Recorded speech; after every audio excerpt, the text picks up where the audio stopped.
Hey everybody, Mr. Traveler here. Thank you so much for tuning in today. Guys, we are going to explore the three different experiences that you can book on board the MSC cruise ships. Shout out to our good friend, our subscriber, and our customer that always travels with us quite a bit, Sandra Turner, for her question on could we explain what comes along with the Aurora experience. Well, I want to expand that out and explain to you what you can get with all three of the experiences available to you on board MSC ships so you can become an informed consumer. And we'll get to that right after this.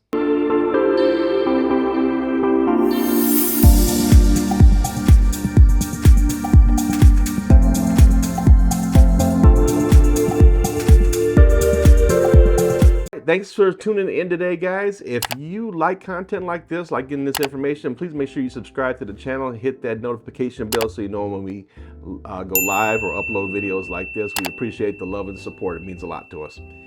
All right, so let's dive into it. And if you would, stay tuned to the end of the video because I'm also going to discuss a little bit about the MSC status levels, which I found out on our last cruise, which I think that you'll find very interesting.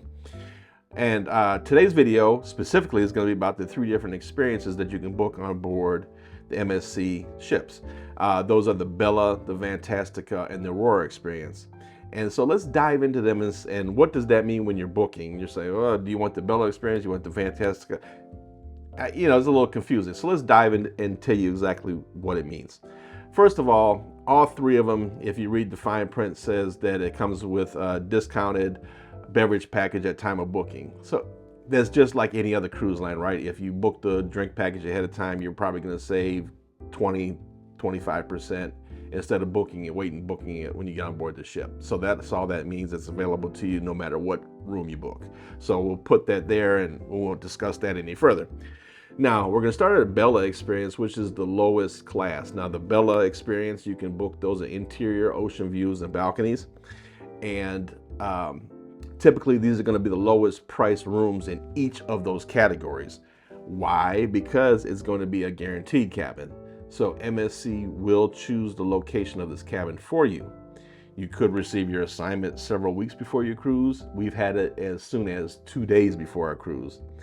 The last time that it was 2 days before our cruise, we got bumped up from an ocean view to a junior suite. Wasn't necessarily the best location. It was a junior suite and it was a Aurora experience, but we'll talk a little bit more about that later on in the video.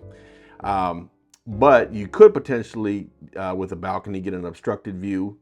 I don't think there's any obstructed views with the ocean views per se, but you could get an obstructed view with a balcony potentially. So just keep that in mind when you're booking that. But sometimes it is a very nice savings off of the next bump up in the class. So if you're looking to save the money and get on a cruise the most bare bones way that you can, the Bella experience is the way to go. Now keep in mind also that if you book a cabin that holds 3 or 4 people, I've not heard this happen, but it is on the website, it is in fine print, that they could potentially split your group of 3 or 4 into 2 separate staterooms, okay? And they'll be on the same deck and the same side, but not necessarily next to each other. I personally haven't heard of that happening, but it is a possibility if you book the Bella stateroom. Also, you have ability on all the classes for a free continental breakfast. There is a delivery fee charged unless you book the Aurora experience. So I'm not quite sure why they put that on there. You can order breakfast, but you still have to pay the delivery charge. I don't know. So in a nutshell, the Bella experience is just, I want to go on a cruise and I want to go on this cruise as cheaply as I possibly can. Give me the Bella. You don't care where the location is. You just want to get on the cruise without spending a lot of money. Bella experience is the way to go. We have done it a few times, and like I said, we haven't really had any problems with that. I will go into detail a little bit more about our last upgrade when we get towards the end of the video. But generally speaking, we've been very pleased with what we have gotten from the cruise line. All right, so let's go on to the Fantastica experience. So the Fantastica experience allows you to pick your stateroom. That's the big draw for the Fantastica, right? So you don't have choice of every location, but it gives you choices of locations around the ship that you can pick from. The other benefit to it is the dining time. So, and I didn't explain that with the Bella. So the Bella, you're going to have a certain dining time, a certain dining room. They do have a early and a late, depending on what ship you're on. They're really a little bit different from Carnival, Royal Caribbean in terms of their dining. So the Bella is going to have their own dining room, and typically they have like 4 different dining times. It's as early as like 5:15 and as late as 9:45 if it's a full ship. So, you know, keep that in mind. You can adjust it when you get there. Go down to the maitre d' on the ship when you first get on board and ask if you can change that selection. Now, here's the thing. They're only going to change you from, you know, one of those different dining times in that dining room if you're in Bella. They're not going to put you in the other dining rooms. You won't be able to get my time dining if you're not in the Aurora experience. That's part of the Aurora experience. So Fantastica, they have their own dining room available to them as well. Also with the Fantastic experience, they do allow you to do 1 free cruise change for your cruise, but the terms of your rate will determine overall any fees or anything like that. But usually if you book the Fantastica experience, they're going to allow you to do a cruise change without a charge, depending on how late it is. Like, you can't do this 2 days before the cruise and expect it to be for free. That's not going to happen. It has to be before the final pay date. So the big draw with the Fantastica experience, it's a little more expensive than the Bella, is going to be, you get to choose your location on the ship, and that's probably the big one for a lot of people. And the other one is the dining experience. You have a different dining room, a little bit more intimate service. That's the big draw for the Fantastica. So now let's go on to the Aurora. So if you want to step up your cruise game, if you want to step up your experience on board the ship, the Aurora experience is the way to go. The staterooms that are available to you there are considered to be in prime locations. You do get a welcome package that usually has like some chocolates, and like a charcuterie board, right? Like some chocolates and cheeses and stuff like that. You will get the air freshener for your room, a diffuser for the room. You get access to the top solarium, the top exclusive solarium on board the ships. You can dine anytime you choose. You're going to get anytime dining with the Aurora. If you want to change that and go to a seated time, you can do so. Again, you're going to have to go to the maitre d' when you get there, because with the Aurora experience, you can have your own dining room, and it's going to be a My Time dining experience. I've never seen the line long for the My Time dining for the Aurora at all. I've never seen a line at all. You know, people may wait at most 5 minutes to get their table. So it is a pretty nice option. A lot of people do like the My Time dining, and the only way to get it on MSC is to book the Aurora experience. So let me talk a little bit about the premium locations, or the prime locations that come along with the Aurora, because I want you to be aware of it, at least with the seaside class ships. The other ones I'm not 100% sure of, but there will be.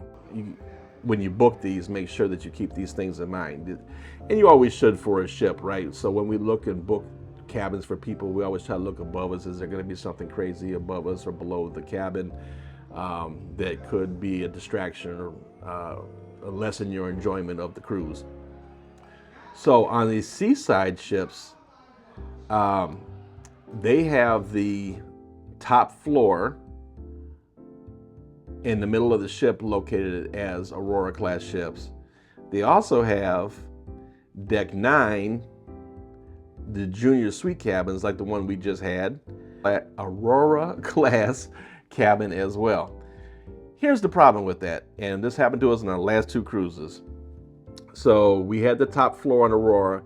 We didn't have a lot of choice because we booked it late and there was not a lot of cabins left. But we were directly under the buffet.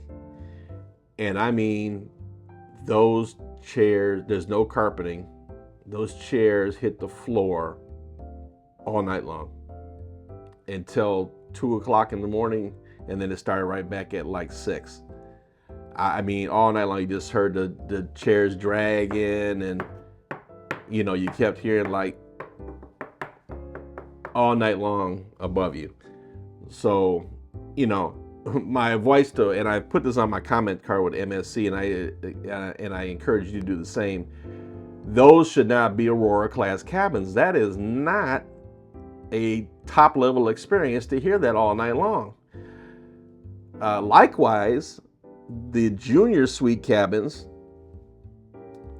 several problems with that. Number one, it has the balcony that extends out with no covering over it. So there's a lack of privacy there. It's kind of like the Havana suites. Have you ever seen those on the newer Mardi Gras ships? Or Carnival ships, the Mardi Gras and the Celebration and Jubilee. Not a big fan of them because it's just, there's no privacy out there at all. And then the other problem to that is that with it being open like that, elements come down, and including like the soot from the ships come down and go onto the deck out there, so it becomes very dirty as well. We found our cabin carpeting to be very dirty because people would go on the balcony and then track the dirt back in the cabin. So the cabin was not in the best of shapes for being a fairly new ship. The other problem is that those junior suite cabins are directly above the Uptown Cafe. And oh my God, they had, on our last sailing, they held the salsa party in there every night until midnight. So if you're a person who likes to go to bed early, I mean, that thing is right underneath the cabin. Boom, boom. I mean, you could hear the music vividly coming off of there. Which is fine. I don't have a problem with the party and everything, but it's supposed to be off at midnight, and they were going to like 1 o'clock in the morning. They were going way past their slotted time to be in there. And, so again, even if they weren't, that's not a location for an Aurora class cabin. That's not a top level experience to hear that stuff. When you think of paying for an upgrade for a premium room, typically you want somewhere that's going to be nice and quiet, secluded, privacy. That's the things that you're looking for in those cabins. And just buyer beware for those. There are other locations on the ship for the Aurora class, but please make sure that you check that you're not below the buffet or directly above that Uptown Cafe on deck 8 if you want to do a junior suite. There are plenty of other Aurora locations on board the ship. Just be aware of those too. So that's really it. That's really the difference between these classes of ships. It's really all about your dining experience and your cabin location. That's really, in a nutshell, all it is. And then finally, the last thing I want to let you guys know about, MSC does do status match. So if you're ever thinking about doing an MSC cruise, find whatever cruise line you have the best status in, and you submit the form online with MSC, and you get a status match. So when we first started cruising MSC, which has been quite a while now, our highest level status was with Carnival at the time. I think we had just become platinum, but it gave us the gold level access, I want to say, for MSC. And I never really was, I never knew what benefits we had necessarily, because we never really got anything out of it. Apparently we were supposed to get a gift in our cabin every time we sailed, and we never got it. I think I got it one time, which was a book bag and a hat. I don't know if it was this hat or not. I might have bought this one. But that's it for the lower levels, right? You get a little discount off of the booking, 5-10% off your cruise fare, which is pretty cool. But the last cruise we went on, we finally made it to the diamond level. So what I didn't know, and I think is really cool, so thus far Royal Caribbean has been my favorite with the status matches. Like once you get diamond on Royal Caribbean, you get those 4 free drinks a day, and you get them at anywhere on the ship. So I mean, that's a really nice benefit. And for me, I don't have to worry about getting any kind of a soda package or anything. We're not drinkers, but 4 drinks is plenty for me a day. I can get a soda or a juice or whatever 4 times a day on the cruise. That's perfect for me. And then when you get the Diamond Plus, you get an additional one. So that's always kind of been my favorite loyalty match. But MSC is coming pretty hard because when you get to diamond with them, you get to do a specialty dining, and you can take your cabin mate with you. So even if your cabin mate isn't diamond, you get to do a specialty dining for free. So this last ship, we went to the steakhouse for free. So I think that's a really cool benefit. I really enjoyed that benefit aboard MSC. Note that if both of you in the cabin are diamond, then you can only use the diamond status once per cabin per cruise. So no doubling up on the free specialty dining. But it was really nice. I mean, I was skeptical at first because the way the printing is on there, it's just like, because it says something about a tasting menu. And the more we dug into it, yeah, I mean, what it is you get the entry level package for whatever specialty dining restaurant you're going to. So for us, we went to the steakhouse. I got the New York strip, and Miss Traveler got the lamb chops. And we really enjoyed ourselves, and it didn't cost us a dime. We bought a few little extras on there, but because of our status level, we got the specialty dining for free. So I think that's a really cool perk with MSC. I'm telling you, just keep your eye on MSC. They are really working hard. You guys see us putting up a lot of content on this lately. It's because we've been cruising them a lot this year. But I mean, with the hiring of American food directors, with them doing now Dr. E on there, trying to change up the vibe with the cruise directors. Again, the approved menu on board the ships, the different entertainment options that have changed. They're really trying to appeal to the American market, and at the same time, they're still trying to keep their European base, but they're really trying to make their mark into the United States market, and they're doing a pretty good job. Do they still have some kinks to work out? Yes, they do. But they are really coming hard, and they are great affordable options, and they have some beautiful ships for you to sail to the islands. So, make sure you give them a try. If we can help you book that dream vacation, make sure you give us a call, 877-697-4470. We'll be happy to help you and your family make some new memories, whether it's on MSC, any cruise line, or we book anything around the world that you can think of. So, and you can book right online, www.mr-traveler.com. And other than that, thanks for watching today. Remember, life's short. Have fun. See you tomorrow.